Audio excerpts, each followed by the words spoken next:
Over the next 2 years, it gave dividends, which we kept. Before that, there wasn't too much investment exposure before 2020. So you park your monies in.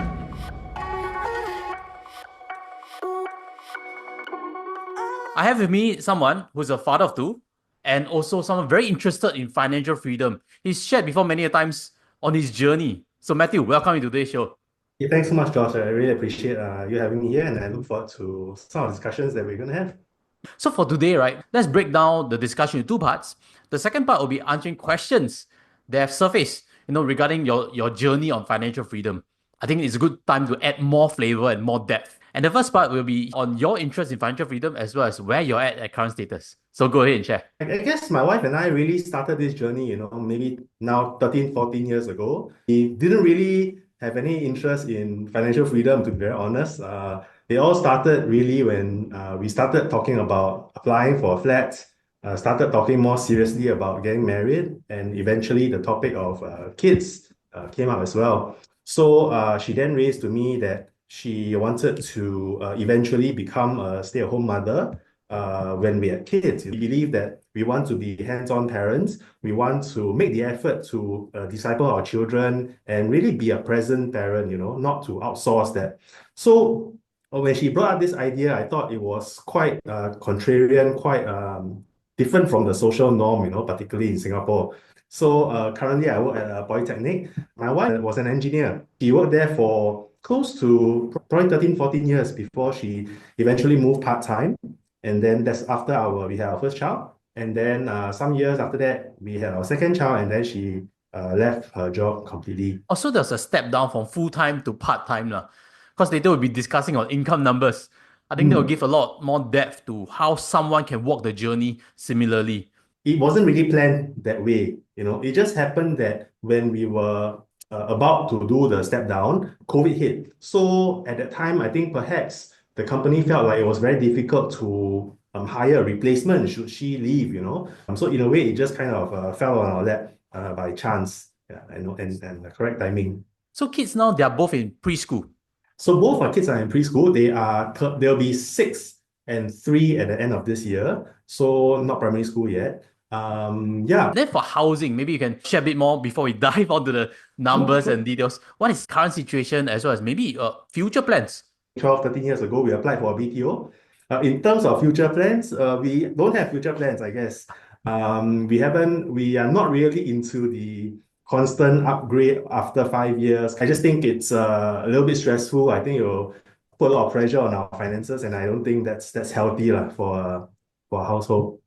Maybe at this juncture, let's to move to the next chapter to discuss a bit on questions that audiences have asked relating to the financial freedom journey. And maybe we start with some good parts also, because in online there's always critics, but there's also supporters, those that see things positively, and hopefully everyone listening in will also take certain positives for their own journey. So with that, let's answer some questions also on how to get to financial freedom in your own experience, which starts with this question on income situation, as well as expenses, as well as total asset base. So as we can see, this is indeed for two, right, Matthew? Yes, so that's correct. It's combined household income. I've always found that it's easier to track as a whole household. Then I just track one set of numbers, right? And just like I mentioned that wife took a step down to part-time. This relates to this arrow that we see over here, roughly, correct? This is in COVID 2020. Yes. So this drop in income combined is due to her taking less hours and take a pay cut. Yeah, so she dropped to about half-time. So from a full-time job, dropped to a half-time job. I think this to clarify why there were changes. That gives a more concrete picture. Then also another step down, this is when she transited to full-time stay home. That's correct. Yes, correct. Then also for here, you tabulated on household expenditure. As you can see, it's increased and probably after first kid, correct? 2021, then this jump is accounted for. Since the children have come, of course, the household expenses have gone up, just purely because of it might be preschool, insurance costs, and just general day-to-day things. And it's risen to, probably mid-40s, last year 50, and this year this year my second one just started preschool. So we'll probably get to the mid or high 50s, Yeah, so naturally there has been some increase, but of course, along the way, we've tried to taper the increase. So last year's estimated is about 50,000. And this year could So increase with second one going to preschool. this year Maybe definitely will increase. 58,000, So something like that, yes, 7, so it'll be 8,000 a year. about probably 57, 58 this year. It'll be a more accurate number. Then there was this question that came in 50,000 expenses for family of four. You guys go for vacations also. So Yeah. outside that question, how do you manage to keep costs low? Just to clarify and normalize a little bit, 50,000 actually excludes mortgage because, since a year ago, we didn't have a mortgage, right? And it also doesn't have a car payment because we paid for the car upfront. 50,000, whatever it is, excludes those two large numbers. That 50, around 8,000 is to preschool for each. Car wise is fully paid. There's running costs as well. How do we put a Yeah. rough number to that? Yeah, petrol will probably be about 3,000 a year. Road tax and insurance would be together will be about 3,000 a year. Servicing would be about 1,000 a year, roughly speaking. So it's about 7,000. So So running costs operate 8,000 for car. Holidays, what are rough numbers? So you can yeah. paint a picture of breakdown budgets. Interestingly, last 3 or 4 years, we haven't really been on long trips. The reason is because our kids are young. It's quite traumatic, with my children and That one I crying and understand. tantrums. Yeah, I mean, anyone who has young children would understand, right? So in the last 3 or 4 years, actually, we've only been to very, very short nearby places, Batam, Bintan, and JB, you Malaysia. have a car, you can Yeah, drive in. as the kids grow a little bit older in the next 2 or 3 years, we will be able to resume some mid-range kind of travel. Yeah, if that Understand. makes sense. So for anyone understanding this 50,000 budget, of course, Matthew, when you travel with a flight to Australia, for example, when the younger one is bigger already, you feel logistically you can manage them better. Then this figure could naturally adjust upwards. I think it's a fair expectation. Yeah. Okay, back to this portion on asset base. We can see over here that this has allowed you to save up substantial amounts and you've rounded out cash and equities together. Sure. And one question next which came up is regarding this 200,000 that we observe as investment gain. Probably you don't mark to market, but it's only when you sell, something like that. Or when you want to present a table of roughly where it is at the end of the year. Oh, and maybe to this point, could share a bit what is amounts in equities and what are amounts in cash? Yeah, maybe you could share a bit more flavor on what are exact breakdowns. Sure. It just happened that we were saving, right, over the years, and then the cash amount was growing. So at that time, I did not believe in investing. I always thought that investing was very risky, but gradually over the years, I started to read about Warren Buffett, and I started to buy into the idea that hey, this might really work. So in March 2020, when COVID struck and the markets went down, right, quite dramatically, I thought that this must be a time to buy. And the next question was really what should we buy? So at that time, the only thing I was really familiar with was the STI ETF because these were companies that are in Singapore. They're the banks, they're ST Engineering, SIA, whatever. And I thought that familiarity gave me a sense of comfort that I wouldn't be so scared. So just started buying. Right? As the prices fell, we continued buying. And over a month or maybe a month and a half, we put in, yeah, you saw 400 something thousand dollars, right? So at that time, our savings base was probably about 700. So we did put in about 400 plus, so quite a large portion. Over the next 2 years, it gave dividends, which we kept. I can't remember. It also recovered, right? The prices recovered. Before that, there wasn't too much investment exposure before 2020. So you park your monies in endowment plans or No, it's purely in time deposits. time So it's deposits. actually So cash. okay, then Actually in cash. 2020 you deployed 400 plus $1,000. That's correct. Yes, that's Would correct. that be very scary coming from a place from 0 to 400 in a very short span of time? Because at the point of time, it sounds nice to buy at the period, but every day the prices were dropping a couple of percent each day. What a 400,000 will see a minus 12,000 in a day when it swings. Funny enough, I didn't really feel that much fear because I really bought into Warren Buffett's idea of, there's less risk if it's cheaper. It kind of matches with my thought process. So I never really felt concerned that it was dropping. In fact, as it was dropping, we accelerated the buying. So therefore, the amount deployed ended up only being 400 something when it should have been 600, 700. To answer the fear question, not really, just because I had read his books and it kind of resonated with me. And also, I guess the secondary thing was that, again, these companies were fairly familiar to me. And therefore, my thought was, if they survive SARS and if they survive GFC, I think they might survive this one as well. So that gave me a lot of comfort, and I didn't really feel that much worry during that time. Yeah. Okay, so that cashing out process, what went through your mind in terms of Mm. consideration? It's my own education journey as well, right? The more I read and the more YouTube interviews I watched. Also, it was one of my close friends who continually preached to me this idea that, hey, Singaporean companies, right? They're good. They give out dividends every year and it's very nice. But they don't really have huge growth potential because, for example, the market is limited or whatever, right? And then there was also this idea that there are all these global companies that actually have much better potential for growth, So it doesn't really make sense to stick with the STI ETF over a long period of time. I resisted the idea for many years, but finally, after many years of preaching, I started to become kind of enamored with the idea. Maybe 2022, 2023, I decided to sell out of the entire STI ETF position and then started to grow a basket of global companies. Yeah. So Publicly why not traded. buy Publicly with traded. your other spare cash and keep the STI component? That will also be an alternative one.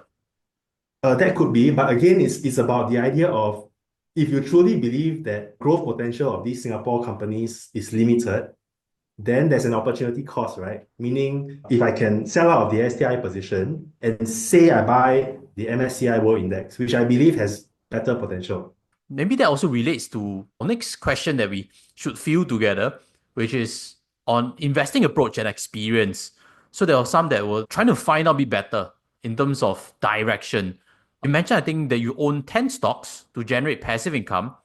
Another question was also asking about stock picking versus buying a broad-based index. So for me, I get it that probably you are leaning towards buying individual stocks, and there seems to be about 10 or 11 in portfolio right now. Could we add some flavor to that as well as what is the approach? I also cannot perfectly explain why I own 10 or 11 businesses. It really started with one or two. So let's say you come across this one company. Say, wow, this is a really good business. I really want to own a little bit part of it. I really believe that it's going to grow into the future. It's making great cash flow. It's a great track record over the years, management, high integrity, and so forth. So it's a one. And then after some time, you come across another one. And say, wow, this one is really good also. Let me have some of that. So that's actually what happened. So one at a time, slowly, slowly.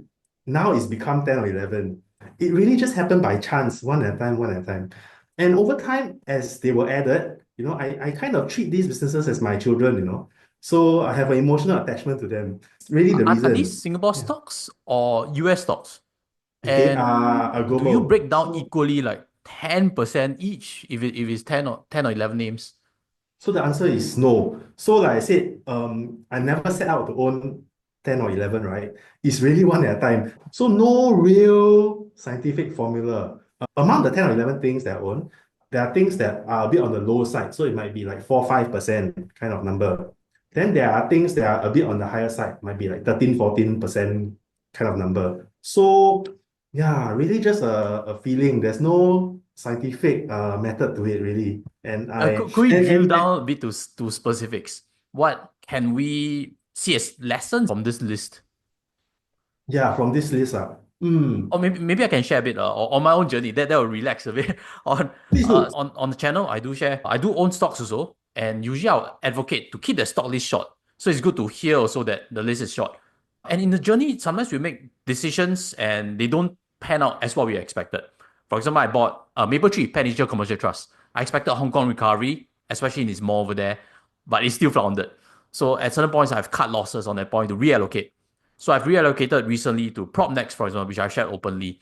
A reason for it is because I've started to see new launches doing very well, and that will translate, in my opinion, to profitability in 2025. Whether that turns out or not, I have no control, but it's an assessment on where we see value. So there are misses, there are hits in every stock investment journey. Buffett also, he has exited before when he realizes he has made changes in his outlook of the particular company. So maybe that gives a flavor to hear a bit of what are your thoughts in terms of what are lessons as well as successes. Hey, Josh, I get it. So, unfortunately, I don't have a level of sophistication that you described. Again, I mentioned these companies I bought over time, right? And because I'm pretty young in the journey, because I really only started buying these companies or accumulating these positions after I sold out of the STI ETF, right, which was, I don't know, maybe 2.5 years ago at most. I also don't assess them kind of on a quarterly or annual basis, which means that my take is, wow, this looks good. I expect it to grow over the next 10 years. So I just accumulate a position of it, and then the 10 years hasn't come yet, you see. So I have no metric to assess how it's going. And oftentimes, I actually believe that the price is also not a good metric of assessment, meaning that there are a couple of positions out of the 10 or 11 that are minus 50, minus 60% right now, right? But I'm genuinely buy and hold. I've never sold anything, and I don't intend to sell, right? Which means that it can sit there at minus 50, minus 60 for the next 3 years and I won't blink. Because it's my genuine belief that over 10 or 15 years, it will do a good job. So I think I really don't have a shifting of position kind of approach like you described earlier. I also have no projections or anticipation of a certain like 2025 outlook or 2026 outlook. So I'm really happen to find something, looks nice, buy some amount of it. Now hold on to it because we believe that in the next 10, 15 years, it will generate cash flow every year. And the result of that cash flow will be growth either in the form of the price or in the form of dividends. And doesn't matter, to me, it's equivalent because as long as the business is generating profits that are healthy and growing with very limited debt, for example, I like it, like I like my child. Understand. That's the approach. Which would be the best outcome so far of this lot? And is it Singapore based or US based? Like, So I what are don't the own any stocks? Singapore companies. So there's a bunch in America, there's a bunch in China, there's a bunch in some far-flung kind of exotic countries, and then that's it. Of course, the China ones are all in the red, and that's okay because again, it's a belief that it's a temporary thing. I do not believe in cutting losses, for example, unless really a big thing changes, right? So for example, say a company has a CEO change, and then you think, oh wow, this CEO is very iffy. I really don't know if it'll work, then that will really be the only situation where we might consider getting rid of one of, our prized 10 positions. But again, these companies, they don't really have the Starbucks change CEO kind of frequency to them, So most of the CEOs are like 30-year vets. So I cannot really see a situation where we will get rid of any of the positions. Yeah. But again, Then we would you keep an eye be on it. adding more to it? Because this 10 or 11 has been with you for a while already. Sometimes So every day we are looking to add. As long as the price is right, we are happy to add. adding in the last few months, could we also understand how much cash is reserved of this description or not? Because we're Yeah. looking in terms of understanding passive income sources as well as the investment pace. Maybe that will give some flavor. Half of it still in cash. What's the 80+% is invested. So we only have a small cash position currently. The profits for the companies come in. I'm very happy. Yeah. understand? So, in terms of investing journey, I think what we can hear also is there's always ups and downs. We should always be patient with any investment. That's a big takeaway, and be willing to invest enough because that's how we actually grow wealth. I think that's a good takeaway message that we can all round up with. Anyone with questions, let us know in the comment sections. We can next move on, maybe to understand, Matthew, your path on paying off home loans. This is something that some have quizzed on also. And if we were to see these questions, to be able to pay off 500K house to afford a car on stated salary is quite challenging. I think maybe we can share a bit more how you've approached paying off house as well as how you managed to, set this target of clearing it off. I think we were very fortunate in that we were a double income family for many years, So I think, I don't know, maybe 9 or 10 years. And being on double income, we get this CPF every month, right? So, and then on top of that, we also get regular bonuses. Okay, whenever money came into the CPF, we would then do the early repayment thing, to the HDB loan. So we just kept doing that, We just waited for it to accumulate 5,000, then we would add.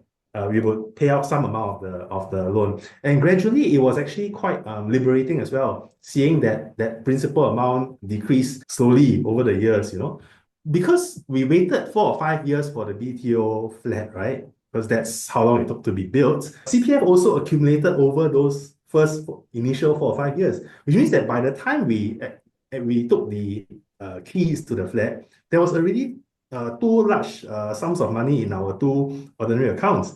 And Plus at that grants, time, yeah.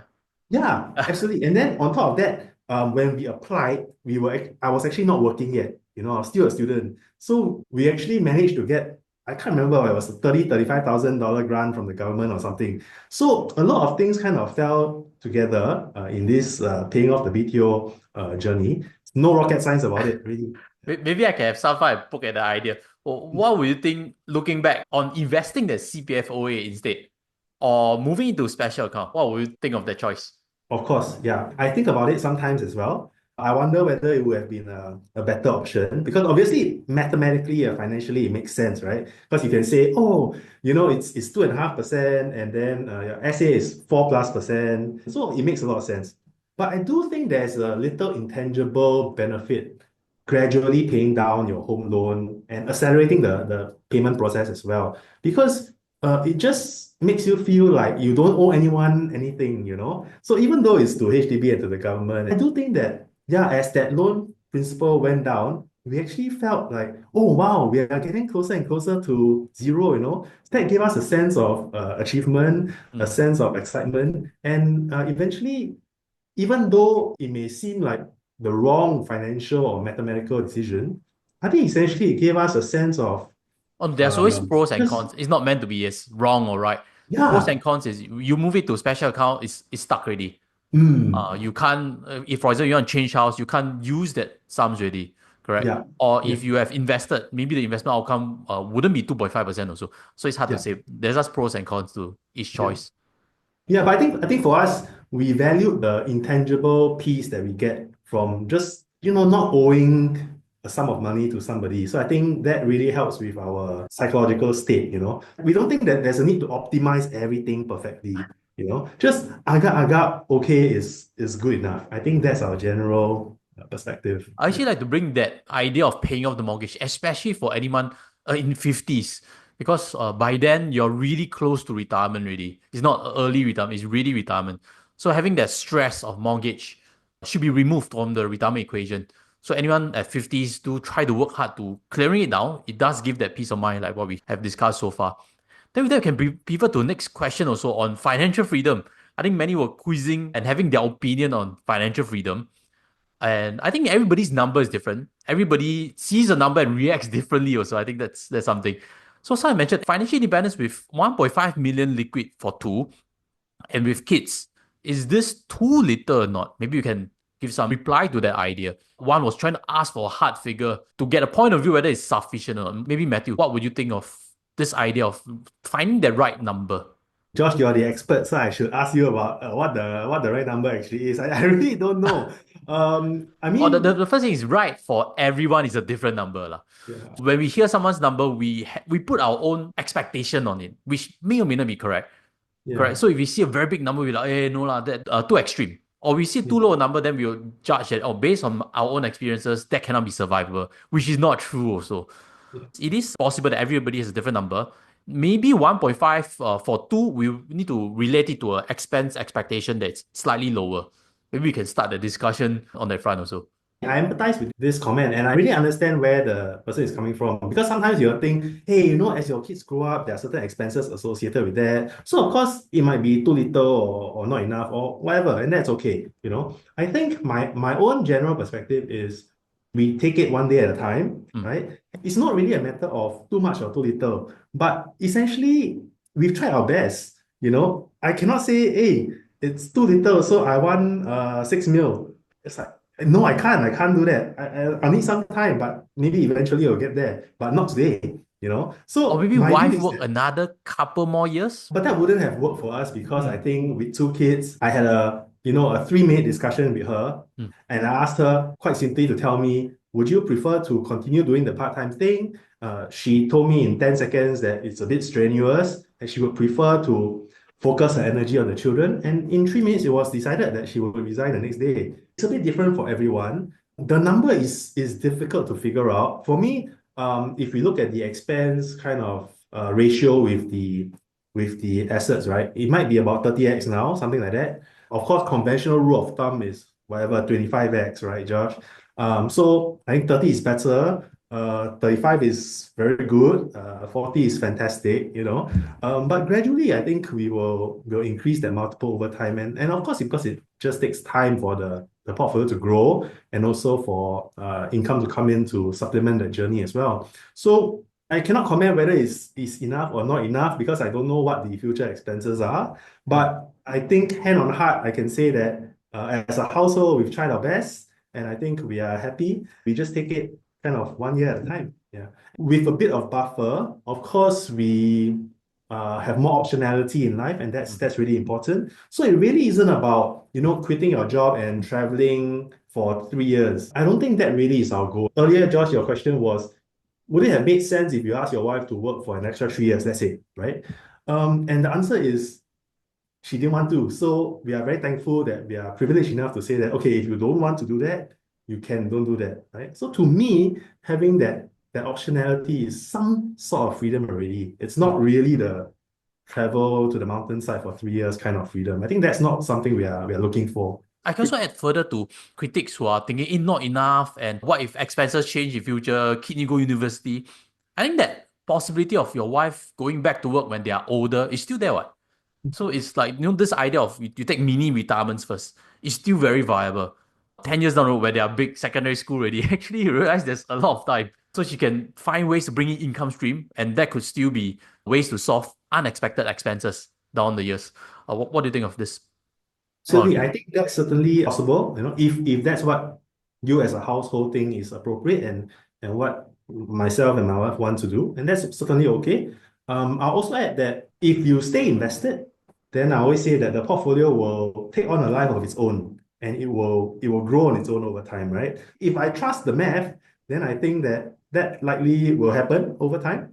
And as that portfolio grows, then certainly you have more and more margin of safety, right? I see our household as kind of in the beginning stages of the journey, and we do have quite a long way to go. But I'm very optimistic. Every time I have an opportunity, I encourage people to do the savings, definitely do the investing, and really jump on your own journey. I think that's really, really important. Thank you so much, Matthew, for today's discussion. As always, smash a like if you've enjoyed our conversation, and as always, together we'll see you in the next video.